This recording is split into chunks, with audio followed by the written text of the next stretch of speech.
Le livre nourrit l'âme. Vous le savez, nous restons dans ce sens avec notre invité sur le plateau, Monsieur Amidou Kaboré. Il est écrivain burkinabé, auteur du roman Envers et contre tous. Monsieur Kaboré, bonsoir. Bonsoir à Et vous. merci d'avoir répondu à l'invitation de Fil Info ce soir. Vous êtes là dans le cadre de la philo. La philo, justement, comment ça se passe jusqu'ici? Ça va, ça se passe bien. Ça se passe bien, Merci à vous pour l'invitation. d'accord? C'est un plaisir de partager ces instants avec vos téléspectateurs. Je disais tantôt que la philo, ça se passe plutôt bien. Oui, On était à l'ouverture et on a remarqué que cette année, il y a quand même de l'innovation. Il y a eu une implication des autorités. C'est de bon augure pour la littérature et pour d'accord. la culture de façon générale. D'accord. Justement, qui est Amidou Kaboré en tant qu'auteur? Comment est-ce qu'on peut vous définir? Un auteur, c'est quelqu'un qu'on n'arrive pas à définir. D'accord. S'il s'agit du style d'écriture, Oui. je suis toujours en quête. Je suis.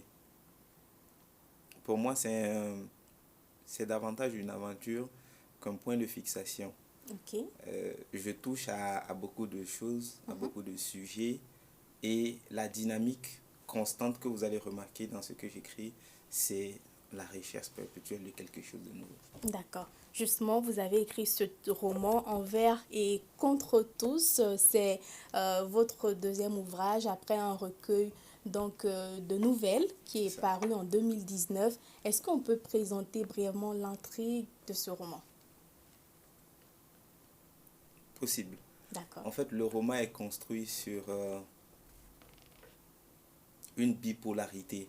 D'un côté, on a une histoire d'amour Ok. et de l'autre, on a le récit d'un vécu Mhm. de quelqu'un qui revient du front et qui a des choses à dire et qui ne peut pas partager avec les autres. Donc D'accord. je pense que c'est la complémentarité des deux aspects qui fait l'intérêt du roman. Mhm. Voilà. Envers et contre tous, on a l'impression que le titre, hein, ça évoque une forme de résilience et en même temps de détermination. Pourquoi ce choix? Le choix, c'est par rapport à la situation que nous vivons, parce que le roman aussi aborde des questions liées au terrorisme et à la D'accord. résilience, effectivement. Mhm. Et donc, on a fait le choix de ce titre-là parce que c'est ce dont on a besoin à l'étape actuelle. Ok. Vu la situation que notre pays traverse, vu les difficultés que nous rencontrons, Mhm. c'est c'est le courage, c'est l'unité, c'est la détermination envers et contre tout qui peut nous aider Mhm.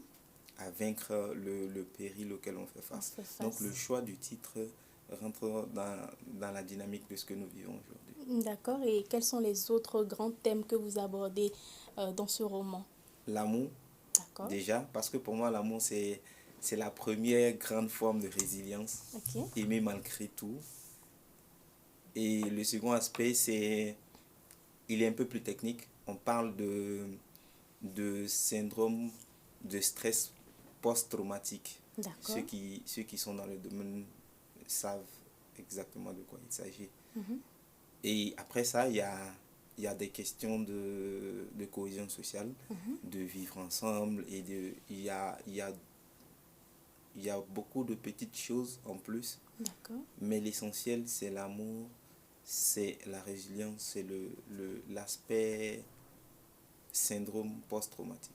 Justement, parlons de ce syndrome-là. Quel est le message que vous voulez faire passer au lecteur en abordant particulièrement ce thème-là dans votre roman?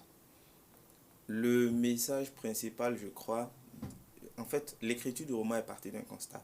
Ok.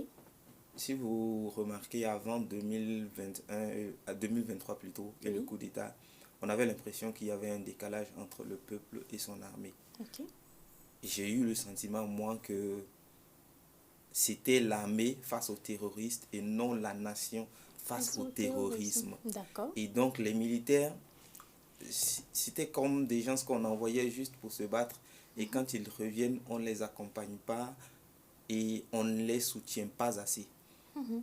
Et en parlant du problème du syndrome post-traumatique, c'est justement attirer l'attention sur ce que beaucoup de gens vivent et Mhm. qu'ils ne vont peut-être pas partager avec tout le monde parce que la guerre, c'est quand même quelque chose d'assez effroyable. Tout à fait. C'est une situation dont on ne se sort pas facilement. Et quand on revient avec des séquelles, on a besoin d'être entouré, on a besoin d'être soutenu et conseillé à la fois par les amis, par la famille, que par les autorités. Donc pour moi, c'est faisons attention à ça, apportons un peu plus d'aide à ceux qui vivent cette situation-là et qui nous entourent. Bien sûr, pas seulement les forces de défense et de sécurité, c'est ça, même les les populations civiles, ces personnes déplacées internes et même celles qui ont pu regagner leur localité d'origine. C'est ça. D'accord, on voit que le roman, il est assez volumineux, 250 pages. Est-ce que ça se laisse lire facilement? Facilement. Facilement, d'accord. Je pense qu'en 2 heures, vous aurez fini. Ok, en tout cas, merci pour cet exemplaire, c'est sûr, je vais donc le terminer en quelques heures.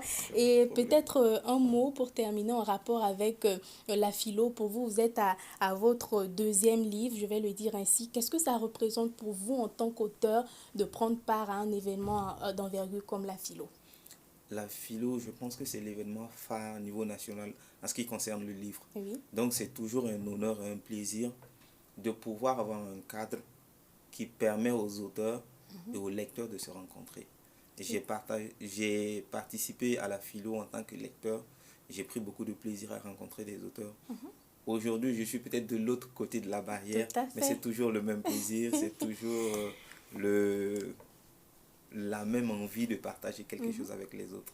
Au passage, je profite de signaler que nous sommes le livre est disponible au stand de la Bibliothèque des Africains et au stand APL, Allocopathie Livresque, que je salue au passage, ce sont des amis.